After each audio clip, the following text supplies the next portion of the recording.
Coming up on Mountain News this morning, a new change in policy makes teachers pay closer attention to attendance. And festival season is approaching with some right around the corner. Stay with us to see the first ones to prepare for.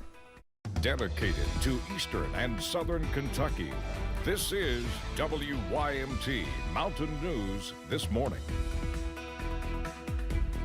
Good morning, I'm Olivia Calfee. We are coming up on 5 a.m. on August 8th. Now let's check in with Chief Forecaster Brandon Robinson for a look at your forecast this morning. And Brandon, whenever I was on my way in, the roads were still a little wet. It seems like some of that rain from yesterday is still hanging around a little bit. A little bit of drizzle this morning, a light shower or two, but I think it's starting to slowly clear out. Hopefully by this afternoon we'll see some sunshine, but it's going to take a little while today. Let's take a look at live pinpoint Doppler radar. A lot of green showing up there, but again, not all of that reaching the ground. Even if it is, it's just drizzle or mist across the region. But a few light showers over in Letcher County. I drove through one coming into work this morning in southern Perry County, over into a little bit of Knott County as well. So just be aware of that. A little action still out there this morning as you're traveling back and forth downtown Hazard. Some wet roads down that way this morning at Triangle Park. 66 here in town. Temperatures starting to slowly cool off a little bit. Not as many 70s this morning. Only 71 there in Monticello. Everybody else is in the low to mid to upper 60s this morning. I think we'll drop a little bit more to maybe about 65 or so, 66. I think we will see about 79 or 80 today for a daytime high, especially if those clouds clear out fast enough. Spotty showers and then skies clear. Hopefully some partly cloudy skies by later today. Olivia? All right. Thank you, Brandon. For several years, Kentucky's schools received funding based on their attendance from the 2018 to 2019 school year due to the ongoing pandemic. However, this year that has changed and school officials are concerned. WYMT's Jack Demler spoke to Superintendent Dr. Robbie Fletcher to learn about how Lawrence County schools were impacted and how they are addressing the concerns. During the last 5 years, Lawrence County schools were funded based off of an average daily attendance rate of 93.5% they had during the 2018-2019 school year. But with the change to last year's attendance, Lawrence County schools saw a 3% decrease in attendance rate. So for Lawrence County, about a 3% drop is going to cost us about $500,000 in funding, somewhere around $500,000. That decreased funding has left an impact on various aspects.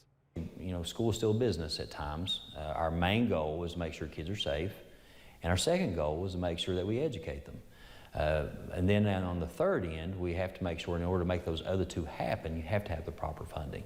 And this year, school officials are focused on increasing the attendance back to pre-COVID numbers and helping other areas such as teacher salaries.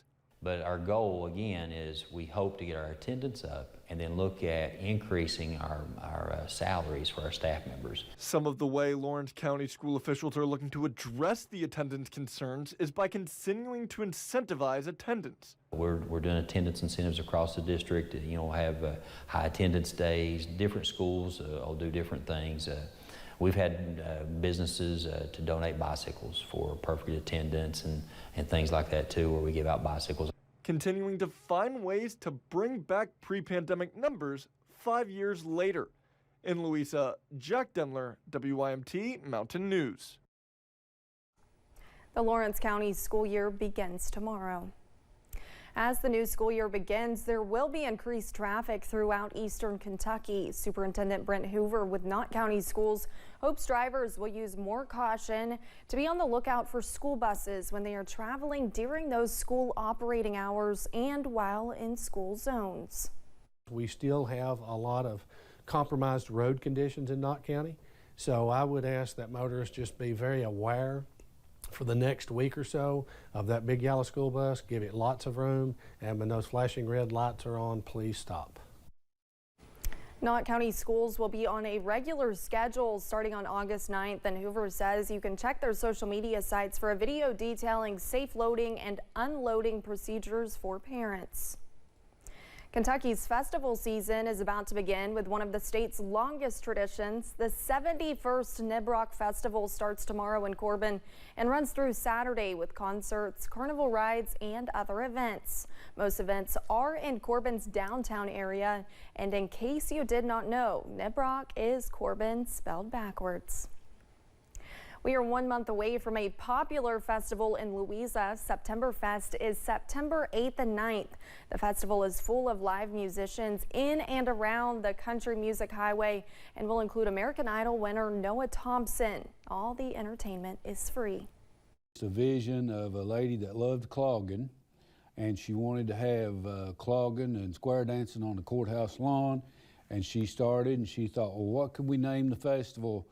All the towns around have the Apple Festival or the this.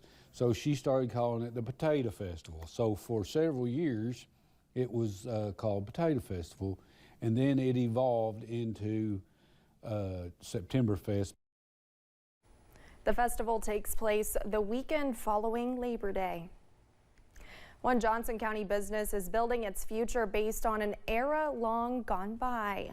Dr. Drake's exhibition of the Bazaar began in Van Leer as an idea by David Harrington and his daughter, a traveling circus and freak show that highlights some oddities like two-headed pigs and mummified